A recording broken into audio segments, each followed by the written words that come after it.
அன்புக்குரியவர்களே, மீண்டும் ருசியாக உங்களை ஆண்டவராக இயேசு கிறிஸ்துவின் திருநாமத்தினாலே வாழ்த்தி வரவேற்றுக் கொள்கின்றேன். இந்த நாள் 17 இந்த நாளுக்குரிய திருமறை பகுதியை நாம் வாசிக்க கேட்டோம். குறிப்பாக நியாயாதிபதிகள் 16ஆம் அதிகாரம் வசனங்கள் 15 to 28 வரை நாம் பார்த்தோம். கடந்த 2 நாட்களாக நாம் நியாயாதிபதி புத்தகத்தில் இருக்கக்கூடிய மிக முக்கியமான 2 நியாயாதிபதிகளை குறித்து பார்த்தோம். முதல் நாள் தெபோராலை குறித்தும் நேற்று தினத்திலே கிதியோனை குறித்தும் நாம் வாசித்தோம். அநேக காரியங்கள் நாம் தியானித்தோம். இந்த நாளிலும் இந்த நியாயாதிபதிகள் புத்தகத்தில் இருக்கக்கூடிய மற்றொரு மிக முக்கியமான ஒரு நியாயாதிபதி யார் என்றால் அது சிம்சோன். சிம்சோனுடைய வாழ்வு, அவருடைய பிறப்பே ஒரு மிகப்பெரிய ஒரு ஆச்சரியமாக கடவுளுடைய முன்னறிவிப்போடு அது நடைபெறுகிறது. குறிப்பாக இயேசு கிறிஸ்து பிறக்கும் போது எப்படி தேவதூதர் வந்து சொன்னார்களோ, அதுபோல சிம்சோன் பிறப்பதற்கு முன்பாக அவருடைய பெற்றோரிடத்திலே, அவருடைய தாயிடத்திலே தேவதூதர் வந்து பேசுவதை நாம் பார்க்கின்றோம். நம்முடைய வேதத்தை நியாயாதிபதிகள் 13ஆம் அதிகாரத்திற்குள்ளாக நாம் திருப்பிக் கொள்வோம் என்றால் 13ஆம் அதிகாரம் 3ஆம் வசனம் இப்படியாக இருக்கிறது. கர்த்தருடைய தூதனானவர் அந்த ஸ்திரீக்கு தரிசனமாகி அவளை நோக்கி, இதோ பிள்ளை பெறாத மலடியான நீ கற்பம் தரிந்து ஒரு குமாரனை பெறுவாய். ஆதலால் நீ திராட்சரசமும் மதுபானமும் குடியாதபடிக்கு தீட்டானது ஒன்றும் புசியாதபடிக்கு எச்சரிக்கையாயிரு. நீ கற்பந்தறிந்து ஒரு குமாரன் பெறுவான். அவன் தலையின் மேல் சவரன் கத்தி படலாகாது. அந்த பிள்ளை பிறந்தது முதல் தேவனுக்கென்று நஸ்ரேனாய் இருப்பான். அவன் இஸ்ரவேலை பெலிஸ்தரின் கைக்கு நீங்களாக்கி ரட்சிக்க தொடங்குவார் என்றார். இப்போ இயேசுவின் பிறப்பில் நடந்ததே போல ஒரே சம்பவம் இங்கே சிம்சோனுடைய பிறப்பிலும் நடைபெறுகிறது. முதலில் அவருடைய தாய்க்கு அந்த தேவதூதர் தோன்றுகிறதாகும். இது அந்த தாயார் வந்து அவருடைய கணவரிடத்திலே போய் சொல்லும் போது, அவருடைய கணவருக்கும் அவர் தோன்றும் போது 11ஆம் வசனம் ரொம்ப முக்கியமான ஒரு வசனம். அப்பொழுது மனோவா எழுந்திருந்து தன் மனைவி பின்னால் போய் அவரிடத்துக்கு வந்து, இந்த ஸ்திரியோடு பேசினவர் நீர் தானா என்று அவரிடத்தில் கேட்டார். அவர் நான் தான் என்றார். அப்பொழுது மனோவா, நீ சொன்ன காரியம் நிறைவேறும் போது அந்த பிள்ளை எப்படி வளர்க்க வேண்டும், அதை எப்படி நடத்த வேண்டும் என்று கேட்டார். இங்க ரொம்ப இன்னொரு முக்கியமான ஒரு வசனம் என்னவென்றால், அந்த குழந்தையை எப்படி வளர்த்து எடுக்க வேண்டும் என்பதை குறித்து மனோவா, அதாவது அந்த சிம்சோனுடைய தகப்பனார் அந்த தேவதூதரிடத்தில் கேட்டு பெற்றுக்கொள்ளவும், அது குறித்த ஞானத்தை பெற்றுக்கொள்ளவும் அவர் முயற்சி செய்கிறதாக நாம் பார்க்கின்றோம். 3 காரியங்களை நாம் இங்கிருந்து பார்க்கின்றோம். சிம்சோனுடைய பிறப்புல அவரை நஸ்ரேன் விரதத்திலே வளர்க்க வேண்டும், அவருடைய தலையில் சவரன் கத்தி படக்கூடாது, 3வது காரியம் அவர் மதுபானம் குடிக்கக்கூடாது அப்படின்றது. குறிப்பாகவே இந்த இஸ்ரவேலுடைய பாரம்பரியத்துல, யூதர்களுடைய வாழ்வியல் முறையில இந்த மதுபானம் என்பது, இந்த திராட்சரசம் என்பது அவங்களுடைய வாழ்க்கையில டே டு டே லைஃப்ல ரொம்ப முக்கியமான ஒன்றான ஒரு காரியமாக இருக்கிறது. இப்போ இத்தனை காரியத்திலிருந்து சிம்சோனை ஆண்டவர் ஒரு விசேஷித்தவராக பிரித்தெடுக்கின்றார். அது மட்டுமல்ல, சிம்சோனுடைய வாழ்க்கை ஒரு பராக்கிரமம் நிறைந்த ஒரு வாழ்க்கையாக இருக்கிறது. இந்த ஒட்டுமொத்த திருமறையில நம்ம வாசித்து பார்ப்போம் என்றால், சிம்சனை போன்ற ஒரு பலசாலி கர்த்தருக்காக செயல்பட்டது வேறு யாராகவும் இருக்க முடியாது. அந்த அளவுக்கு ஒரு ஆற்றலையும் ஒரு பலத்தையும் ஒரு வீரியத்தையும் ஆண்டவர் சிம்சோனுக்கு கொடுத்திருந்ததாக நாம் பார்க்கின்றோம். ஆனால் அவருடைய வாழ்க்கையில சில தடுமாற்றங்கள், சில பின்னடைவுகள், சில தவறான முடிவுகள் அவருடைய வாழ்க்கையுடைய நோக்கத்தை அது உடைத்து போட்டாலும், இறுதியில் ஆண்டவர் அவருக்கான அந்த பர்பஸை, அவருக்கான அந்த நோக்கத்தை நிறைவேற்றுகிறதாக நாம் பார்க்கின்றோம். ஸ்ட்ரென்த் லாஸ்ட், ஆனா அந்த எண்ணில் பார்த்தீங்கன்னா the strength has been restored. அதுதான் ரொம்ப முக்கியமான ஒரு காரியமாக இருக்கிறது. நம்முடைய வாழ்க்கையிலும் நாம் பல நேரங்களிலே நமக்கு வைத்திருக்கின்ற திட்டங்களை, நமக்கு வைத்திருக்கிற நோக்கத்தை மறந்து செயல்படுகிறவர்களாக, கடவுளுடைய கட்டளைகளுக்கு மீறி நடப்பவர்களாக வாழ்ந்திருக்கிறோம். ஏன்னா இது மனித சுபாவம், மனிதனுடைய வாழ்வுடைய யதார்த்தமாக இருக்கிறது. இதே போன்ற ஒரு முன்னுதாரணம் தான் நமக்கு சிம்சோனாக இங்க இருக்கின்றார். ஒரு சாதாரண மனிதனுடைய வாழ்வு எப்படி செயல்படுமோ அப்படிப்பட்ட ஒரு வாழ்க்கையை தான் நம்ம சிம்சோனுடைய வாழ்க்கையிலே பார்க்க முடிகிறது. அதுக்காக இந்த நாளுக்கான தலைப்பு இப்படியாக கொடுக்கப்பட்டிருக்கிறது. Failing is not the end if we return. அதாவது தோல்வி நம்முடைய வாழ்க்கையில் முடிவல்ல, நம் ஆண்டவரிடத்தில் திரும்பி வரும்பொழுது. நமக்கு எப்போ வாழ்க்கையில தோல்வி, ஏமாற்றம், இல்லை ஏதோ ஒரு பேக் ஸ்லைடிங் வருது அப்படின்னு பார்த்தீங்கன்னா, நம்ம என்னைக்கு ஆண்டவரை விட்டு தூரம் போகிறோமோ அன்னைக்கு அந்த தோல்வியோ அந்த ஏமாற்றமோ இந்த காரியங்கள் நம்முடைய வாழ்க்கையில் வந்துவிடும். நாம் ஆண்டவரிடத்துல திரும்பி வரும்பொழுது ஆண்டவர் அந்த காரியங்களை நம்முடைய வாழ்க்கையிலே மாற்றித்தர வல்லவராக இருக்கிறார். அதனால தான் இந்த நாளுடைய தலைப்பை இப்படியாக ஃப்ரேம் பண்ணியிருந்தோம். குறிப்பாக இன்னைக்கு வாசித்த இந்த பகுதி நியாயாதிபதிகள் 16 சிம்சோனுடைய வாழ்க்கையுடைய நிறைவு பகுதியாக அது காணப்படுகிறது. கடைசி காலகட்டங்கள் இருக்கிறது. ஆனால் அவருடைய வாழ்க்கையை நம்ம தொடக்கத்திலிருந்து பார்ப்போம் என்றால் அவர் நிறைய பராக்கிரம வீரதீர செயல்களை செய்கிறார். சிங்கத்தை அவர் வாயை அதை கிழித்து போடுகிறார். அடுத்ததாக ஒரே நேரத்தில் பல்லாயிரம் மக்களை கொலை செய்கின்றார். ஒரே கழுதையுடைய தாடையை எடுத்து கொலை செய்கிறார். இப்படியாக அவருடைய வீர செயல்கள் நாம் அடுக்கிக் கொண்டே போலாம். ஆனால் சிம்சோனுடைய வாழ்க்கையில் அந்த நஸ்ரேன் விரதம் என்பது ரொம்ப முக்கியமானது. நிறைய நேரத்தில் நிறைய பேர் கன்ஃபியூஸ் ஆயிடுவாங்க. இயேசு நஸ்ரேன் ஆகிய இயேசுவும் இந்த நஸ்ரேன் விரதமும் ஒன்னா அப்படின்றது இல்லை. இது ரெண்டுமே வேற வேற. நஸ்ரேன் ஆகிய இயேசு என்பது அவர் நாசரத்தில் பிறந்ததுனால நஸ்ரேன் ஆகிய இயேசு. இந்த நஸ்ரேன் விரதம் என்பது இது கம்ப்ளீட்லி டிஃப்ரெண்ட். இது ஒரு டைப் ஆஃப் ஒரு ஃபாஸ்டிங்கோ இல்லை ஒரு type of commitment to God. இதெல்லாம் நான் செய்ய மாட்டேன் அப்படின்றது தான் அங்கே முக்கியமானது. ரைட். இந்த ஒரு புரிதலோடு நம்ம தொடர்ந்து பார்ப்போம் என்றால் a man called by God but struggling with desire. அவருடைய அழைப்பு கடவுளால் கொடுக்கப்பட்டது. ஆனாலும் அவருடைய விருப்பங்கள் அவருடைய ஆசைகள் அவைகளுக்கு தடைகளாக இருக்கிறதாக நாம் பார்த்து வருகின்றோம். குறிப்பாக நியாயாதிபதிகள் 14ஆம் அதிகாரத்தில் நாம் வாசித்து பார்ப்போம் என்றால் அவருடைய பராக்கிரமம் அவருடைய வீரம் அவருடைய செயல்பாடுகள் மிக பெரிதாக இருக்கிறது. குறிப்பா அவர் திம்னால இருக்கக்கூடிய ஒரு பெண்ணை மணந்து கொள்ளுகின்றால். அவர்கள் இஸ்ரவேலர்களுக்கு எதிரியாக தான் இருக்கிறாங்க.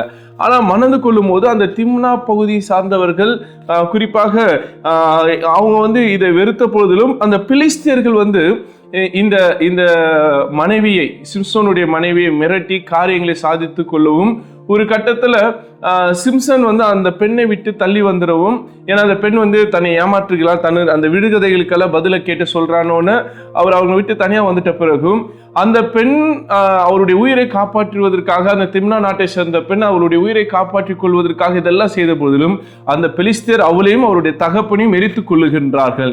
இதை கேள்விப்பட்ட உடனே சிம்சன் போய் அவர்களை கொலை செய்து போடுகிறதாக நாம் பார்க்கின்றோம். அப்போ அவருடைய யதார்த்தமான ஒரு வாழ்க்கை, அந்த கோபம், அந்த பழிவாங்குகின்ற எண்ணம், அந்த ஏமாற்றங்கள், இதோடைய பிரதிபலிப்பு தான் அவர் தீனாள் இடத்துல போய் அவர் தன்னுடைய எல்லா பலத்தையும் அவர் இழந்து போகின்ற அந்த சம்பவத்துக்குள்ளாக போகிறது.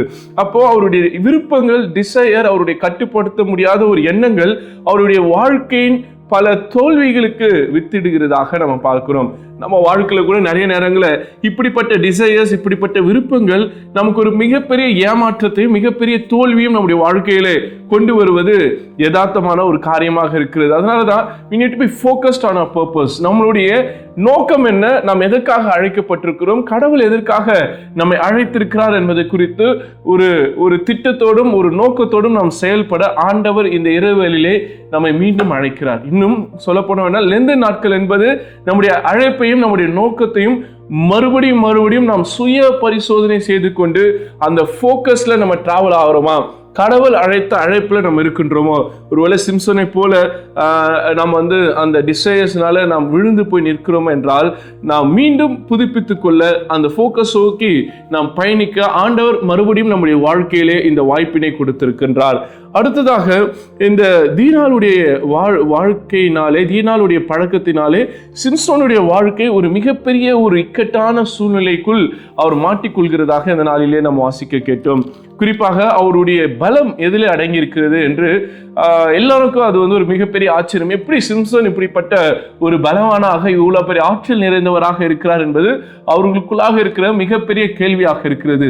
ஆனால் சிம்சன் பல நிலைகளிலே அதை மாற்றி சொல்லும் போது நிறைவாக தன்னுடைய பலம் தன்னுடைய முடியில் தான் இருக்கிறது என்பதே அவர் ஓப்பனா டிக்ளேர் பண்றார். காரணம் என்னவென்றால் ஒரு கட்டத்தில் சிம்சன் கடவுளை நம்புவதை பார்க்கிலும் தன்னுடைய பலத்தின் மீது அதிக நம்பிக்கை கொண்டவராக மாறுறதுனால அவர் இப்படிப்பட்ட ஒரு முடிவுக்கு வந்திருக்கலாம். இல்ல அதனால அவர் அவருடைய பலத்தை வெளிப்படுத்தியிருக்கிறதாக நாம் பார்க்கலாம். அதனாலதான் 21ஆம் வசனத்தை நம்ம வாசிப்போம் என்றால், பெலிஸ்தர் அவரை பிடித்து அவன் கண்களை பிடுங்கி அவனை காசாவுக்கு கொண்டு போய் அவனுக்கு 2 வெண்கல விலங்கு போட்டு சிறைச்சாலையில் மாவரைத்து கொண்டிருக்க வைத்தார்கள். ஒரு மிகப்பெரிய ஒரு பராக்கிரமசாலியை எப்படியாக ஒரு மிக மோசமான ஒரு நிலைமைக்கு அவங்க தள்ளிவிடுகிறார்கள். குறிப்பாக அவருக்கு கொடுக்கப்படுகிற தண்டனைகள் பார்த்தீங்கன்னா அவருடைய கண்கள் பிடுங்கப்படுகிறது. அவரை மாவரிக்கக்கூடிய ஒரு வேலைக்கு, அதாவது பலரை கொன்று குவித்த ஒரு பராக்கிரமசாலியை, ஒரு உச்சத்தில் இருந்த ஒரு மிக பலவானாக இருந்த ஒருவரை ஒரு மோசமான ஒரு நிலையில் அவருடைய வாழ்க்கையை தள்ளி அவருடைய வாழ்க்கையை ஒரு நகைப்பாக மாற்றி இந்த பெலிஸ்தர்கள் வைத்திருக்கிறார்கள். இதுக்கு காரணம் என்னவென்றால் அவர் தன்னுடைய பலத்தை வெளிப்படுத்திட்டார். உண்மையிலே அவருடைய பலம் அவருடைய முடின்னு கேட்டா கிடையாது. ஏன்னா அவருடைய முடி அவருடைய பலம் அல்ல, அவருடைய ஆண்டவர், நம்முடைய ஆண்டவர் தான் அவருடைய பலமாக இருந்திருக்கின்றார். கர்த்தர் ஒரு காரியத்தை அவருடைய வாழ்க்கையில ஒரு நோக்கமாக அது கொடுத்திருக்கிறார். அவர் அந்த நோக்கத்தை மறந்து, அவருடைய பர்பஸை மறந்து, அவருக்கு கொடுத்த அந்த கமிட்மெண்ட், நீ முடி உன் தலையில முடி வெட்டப்படக்கூடாது, சவரன் கத்தி படக்கூடாது என்பது கர்த்தர் அவருக்கும் இவருக்குமான ஒரு உடன்படிக்கை. ஆனால் அந்த உடன்படிக்கையுடைய ரகசியத்தை சிம்சன் தெலீலாளிடத்திலே உடைத்ததினாலே அதனுடைய பதில் தான் அவருடைய வாழ்க்கை இப்படிப்பட்ட ஒரு பரிதாபமான ஒரு நிலைமைக்கு தள்ளப்படுகிறதாக நாம் பார்க்கின்றோம். 18ஆம் வசனத்தை நாம் வாசிப்போம் என்றால், அவன் தன் இருதயத்தெல்லாம் தனக்கு வெளிப்படுத்தினதை தெலீலாள் கண்டபோது அவள் பெலிஸ்தரின் அதிபதிக்கு ஆள் அனுப்பி, இந்த ஒரு விஷயம் வாருங்கள், அவன் தன் இருதயத்தெல்லாம் எனக்கு வெளிப்படுத்தினான் என்று சொன்னான். அப்பொழுது பெலிஸ்தரின் அதிபதிகள் வெள்ளிக்காசுகளை தங்கள் கையில் எடுத்துக்கொண்டு அவளிடத்து வந்தால், அவள் அவனை தன் மடியில் நித்திரை செய்யப்பணி ஒருவனை அழைத்து அவன் தலைமயிரின் 7 ஜடைகளையும் சிறப்பித்து அவனை சிறுமைப்படுத்த தொடங்கினால் அவன் பலம் அவனை விட்டு நீங்கிற்று. உண்மையிலே இந்த முடி போனதுனால அவனுடைய பலம் போச்சுன்னா கேட்டீங்கன்னா கிடையாது. அந்த முடியில அவருடைய பலம் அல்ல, அந்த முடி அவருக்கும் கடவுளுக்குமான ஒரு உடன்படிக்கையாக, அவருடைய அன்பின் வெளிப்பாடாக, ஆண்டவர் அவருடைய நோக்கத்தின் வெளிப்பாடாக அதை வைத்திருக்கிறார். அது ஆண்டவருக்கும் அவருக்குமான அந்த இருதயத்தின் அந்த காரியங்களை தெலீலாளுக்கு அவர் வெளிப்படுத்துவதனாலே அவருடைய வாழ்க்கை இப்படிப்பட்ட ஒரு மோசமான நிலைக்கு தள்ளப்பட்டதாக நாம் பார்க்கின்றோம். பொதுவாகவே சிம்சன் நமக்கு ஒரு எதிர்மறையான ஒரு காரியங்களே நம்ம பார்த்துட்டு வழக்கம். சிம்சனாலே அவர் தன்னுடைய வாழ்க்கையை கெடுத்து கொண்டார் அப்படின்ட்டு. ஆனால் உண்மையிலே அவருடைய வாழ்க்கை அப்படி இல்லை. அவர் அந்த ஒரு ஆண்டவருடைய பர்பஸை விட்டு வெளியே போயிருந்தாலும் அவர் அங்கேயே தன்னுடைய வாழ்க்கையை முடித்து கொள்ளல. அவருடைய அந்த கடைசி பிரேயர் ரொம்ப முக்கியமான ஒரு பிரேயராக இருக்கிறது. நாம் அந்த 16ஆம் அதிகாரத்திலே 28ஆம் வசனத்தை நாம் வாசிப்போம் என்றால், அப்போது சிம்சன் கர்த்தரை நோக்கி கூப்பிட்டு, கர்த்தராகிய ஆண்டவரே, நான் என் 2 கண்களுக்கு ஒரு தீர்வாய் பெலிஸ்தர் கையை பழிவாங்கும்படிக்கு இந்த ஒரு விஷயம் மாத்திரம் என்னை நினைத்தருளும், தேவனை பலப்படுத்தும் என்று சொல்லி அப்படின்றாரு. நான் சொன்னல, அவருடைய பலம் முடியல கிடையாது. ஆனா இப்ப ஆண்டவரிடத்துல செபித்த பிறகு ஆண்டவர் இம்மட்டும் இருந்த பலத்தை காட்டிலும் சிம்சனுக்கு அதிகமான ஒரு பலத்தை அவருடைய வாழ்க்கையில கொடுக்கிறதாக நாம் பார்க்கின்றோம். இதுக்கப்புறம் பார்த்தீங்கன்னா அவங்க வசனம் நம்ம தொடர்ந்து வாசித்து பார்ப்போம் என்றால், சிம்சன் அந்த வீட்டை தாங்கி நிற்கிற 2 நடுத்தூண்களில் ஒன்றை தன் வலது கையினாலும் மற்றொன்றை தன் இடது கையினாலும் பிடித்து கொண்டு, என் ஜீவன் பெலிஸ்தரோடு கூட மடிய கடவுது என்று சொல்லி பலமாய் சாய்க்க அந்த வீடு அதிலிருந்து பிரபுக்கள் மேலும் எல்லா ஜனங்கள் மேலும் விழுந்தது. இவ்விதமாய் அவன் உயிரோடு இருக்கையில் அவனால் கொல்லப்பட்டவர்களை பார்க்கலும் அவன் சாகும்போது அவன் கொல்லப்பட்டவர்கள் அதிகமாக இருந்தார்கள். The purpose of the God, அங்கே அந்த பெலிஸ்தர்களை இறுதி மூச்சிலே அவர் பழி வாங்கி தீர்த்து கர்த்தர் தனக்கு கொடுத்த அந்த மீட்பின் திட்டத்தை சிம்சோன் நிறைவேற்றி முடிக்கிறதாக நாம் பார்க்கின்றோம். ரைட். அப்போ சிம்சோனுடைய வாழ்க்கை நம்ம எப்பவுமே அந்த நெகட்டிவ் ஆஸ்பெக்டோட பார்க்குறோம், இல்லை கிடையாது.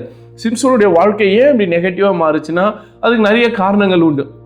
மிக முக்கியமான காரணங்கள், அவருடைய மனைவி கொலை செய்யப்படுகிறது, அவருடைய மனைவி அவரை ஏமாற்றுவது, அதனால அவருக்கு ஒரு விரக்தி ஏற்படுகிறது. அதுக்காக அவர் இப்படிப்பட்ட தவறான முடிவுகள் எடுக்கிறார்.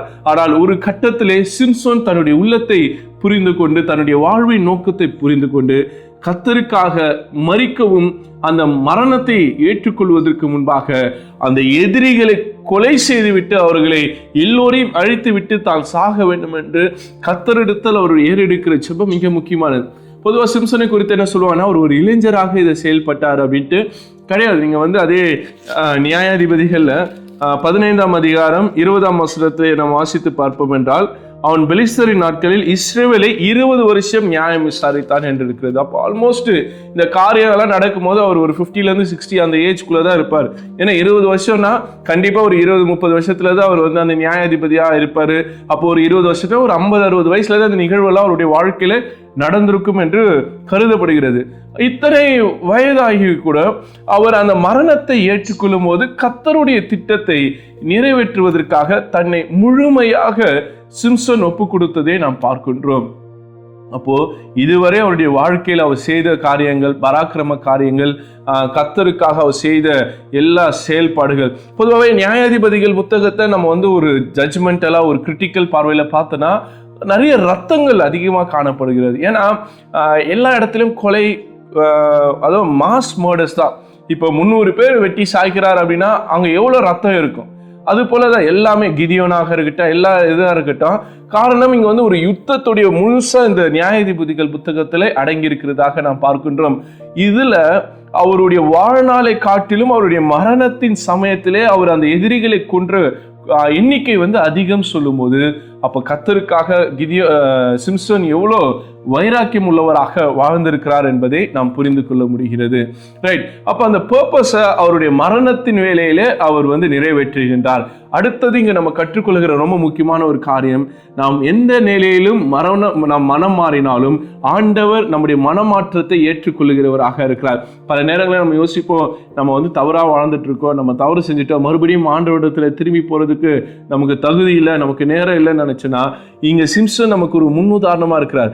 மரணத்தின் நேரத்தில் கூட அவர் மனம் மாறுகிறார். ஆண்டவர் அவருடைய மனதை மாற்றி அவருக்கு மன்னிப்பு அளித்து அவருடைய திட்டத்தை அவருடைய வாழ்க்கையில் நிறைவேற்றுகிறதை நாம் இங்கே புரிந்து கொள்ள முடிகிறது. இன்னைக்கும் இந்த நாட்கள் நாம் ஆண்டவரிடத்தில் திரும்பி வருவதற்கும், ஒருவேளை சிம்சனை போல நம்முடைய இருதயத்தின் வாஞ்சைகளுக்கு நம்முடைய வாழ்க்கையை வாழ்ந்துட்டு இருக்கலாம், நம்முடைய ஓன் டிசையருக்காக இந்த வாழ்க்கையை நம்ம நடத்தி கொண்டிருப்போம் என்றால், நாம் மீண்டும் ஆண்டவரிடத்தில் திரும்பி வருவதற்கு ஆண்டவர் நமக்கு ஒரு வாய்ப்பு அளித்திருக்கிறார். அதுதான் இந்த 2 நாட்கள். அடுத்தது சிம்சனை நாம் இயேசுவோடு கம்பேர் பண்ணும்போது அவருடைய பிறப்பு நான் சொன்னேன். அடுத்தது அவருடைய மரணம் ரொம்ப முக்கியமானது. எப்படி அவருடைய மரணத்திலே அந்த மரணம் வழியாக ஒரு மீட்பை இஸ்ரவேலுக்கு பெலிஸ்தருடைய கையிலிருந்து சிம்சன் பெற்றுக் கொடுத்தாரோ, அது போல இயேசு ஆண்டவர் அவருடைய மரணத்தின் வழியாக இந்த உலகத்திலிருந்து அவரை விசுவாசிக்கிறவர்களுக்கு ஒரு மீட்பின் வாழ்வை பெற்று தந்திருக்கிறார். அப்ப இந்த 2 மரணத்தை நம்ம யோசித்து பார்க்கலாம். இந்த மரணம் ஒருவேளை அவர் கடைசி நேரத்தில் மனம் மாறிந்தாலும் அவருடைய மரணத்தின் வழியாக இஸ்ரவேல் மக்கள் மீட்படுகிறாங்க, அந்த பெலிஸ்தர்களிலிருந்து தப்பித்துக் கொள்கிறார்கள், ரட்சிக்கப்படுகிறார்கள். அது போல இயேசுடைய மரணம் நாம் இந்த பாவங்களிலிருந்து மீட்படுவதற்கு நமக்கு ஒரு மீட்பின் திட்டமாக மாறி இருக்கிறது. ஸோ இந்த 40 நாளும் நாம் இந்த பகுதிகளிலிருந்து அந்த மீட்பின் திட்டத்தை நம்ம ட்ரேஸ் பண்ணிட்டு இருக்கிறோம். இந்த சிம்சனுடைய வாழ்க்கையில அந்த மீட்பின் திட்டம் ரொம்ப அழகாக வெளிப்பட்டதாக நாம் பார்த்தோம். இந்த 3 நியாயாதிபதிகள் நம்ம யோசித்து பார்க்கலாம். 3 பேரும் 3 எக்ஸ்ட்ரீம்ல நமக்கு இருந்திருக்கிறாங்க. தெபோராலை பார்க்கும்பொழுது அவங்க எந்த யுத்தமும் மேற்கொள்ளல, ஆனாலும் தெபோராளுடைய வார்த்தைக்கு கர்த்தர் செவி கொடுத்தார். தெபோராளுடைய வாயாக கர்த்தர் இருந்து பேசினார். அதன் வழியாக இஸ்ரவேல் மீட்கப்பட்டது. அடுத்ததாக நேற்று தினத்தில் கிதியோனை பற்றி நம்ம பார்த்தோம். கிதியோனை கர்த்தர் பராக்கிரமசாலியாக அழைத்து ஒரு மிகுந்த படையினால் அல்ல, ஒரு குறுகிய படையினால் 300 பேர் வைத்து அந்த மீதியானர்களுக்கு கைகளிலிருந்து அவர்களை ரட்சிக்கிறதாக நாம் பார்த்தோம். அதே போல இந்த தினத்திலே பெலிஸ்தர்களுடைய கைகளில் இருந்து இஸ்ரவேலை ரட்சிப்பதற்கு கர்த்தர் சிம்சனை குறிப்பாக பின்மாற்றத்திற்கு அந்த பர்பஸை விட்டு விலகி போன, நோக்கத்தை விட்டு விலகி போன சிம்சனை கொண்டு ஆண்டவர் அந்த ரட்சிப்பின் திட்டத்தை நிறைவேற்றினதாக நாம் பார்க்கின்றோம். இந்த 3 நியாயாதிபதிகளுடைய வாழ்க்கை நமக்கு நிறைய காரியங்களை கற்றுக் கொடுத்து கொண்டே இருக்கிறது. என்னன்னா, நாம் கர்த்தரோடு இருக்கும்போது கர்த்தர் நம்முடைய எல்லா தோல்விகளையும் ஜெயமாக மாற்றுகிறவராக, நம்மை பராக்கிரமசாலியாக எடுத்து பயன்படுத்துகிறவராக, நம்மை கொண்டு பெரிய அசாதாரண காரியங்களை செய்கிறவராக ஆண்டவர் நம்மை பயன்படுத்த வல்லவராக இருக்கிறார். ஒரே காரியம் நாம் செய்ய வேண்டியது, ஆண்டவரிடத்தில் நம்மை முழுமையாக அர்ப்பணிக்கும் பொழுது ஆண்டவர் தம் திட்டத்தை நம்முடைய வாழ்க்கையில் மிக சிறப்பாக ஆண்டவர் அதை செயல்படுத்த, அதை நிறைவேற்ற அவர் வல்லவராக இருக்கின்றார். அதே போல மனிதனுடைய யதார்த்தம் என்னன்னா, தவறுவதுதான். ஆனால் தவறை திருத்திக் கொள்ளாமல் இருப்பது அது மிகப்பெரிய தவறு. ஒரு உதாரணத்தை ஒரு ஆசிரியர் சொல்ல நான் கேட்டேன். ஒரு பென்சிலை எடுத்து அந்த பென்சிலுடைய அந்த ஊக்கை உடைச்சிட்டு பிள்ளைங்கிட்ட கேட்டார், இந்த பென்சிலால் எழுத முடியுமான்ட்டு. பிள்ளைங்க சொன்னாங்க, இல்லை எழுத முடியாது. உடனே அவர் ஷார்ப்னர் எடுத்து அதை ஷார்ப் பண்ணி இப்போ எழுத முடியுமானா எழுத முடியும் அப்படின்னா. அது போல தான் அவர் சொன்னார், உங்கள் வாழ்க்கையிலே தவறு செய்யும் போது அதுக்கான தண்டனைகள் வருவது இயல்பு தான். அதனால அங்கேயே நம்ம நின்று விட அவசியம் இல்லை. நான் மறுபடியும் நம்மளை கூர்படுத்தி கொண்டாலும் நம்ம மறுபடியும் செயல்படுத்த முடியும்னார். அதே போல கிறிஸ்தவர்களாகிய நாம் பாவத்தில் விழும்போது அது முற்றிலும் ஒரு தவறான காரியம் இல்லை. பாவத்தில் விழுந்துட்டு அங்கேயே தங்குறது தான் தவறான காரியம். அந்த பாவத்திலிருந்து மீண்டும் கர்த்தரிடத்தில் நாம் ஐக்கியப்படும் என்றால் கர்த்தர் மீண்டும் நம்மை கொண்டு பெரிய காரியங்களை செய்ய வல்லவராக இருக்கிறார். அதனால தோல்வி என்பது நம்முடைய வாழ்க்கையின் இறுதி அல்ல. நாம் ஆண்டவரிடத்தில் திரும்பி வரும்போது ஆண்டவர் அந்த தோல்வியை நம்முடைய வாழ்க்கையில் ஜெயமாக மாற்றி தர வல்லவராக இருக்கிறார். இந்த இரவலிலே அப்படிப்பட்ட நம்மை பயன்படுத்துகிற ஆண்டவரிடத்திலே நம்மை முழுமையாய் ஒப்புக் கொடுப்போம். ஆண்டவர் நம்மை எடுத்து பயன்படுத்துவாராக.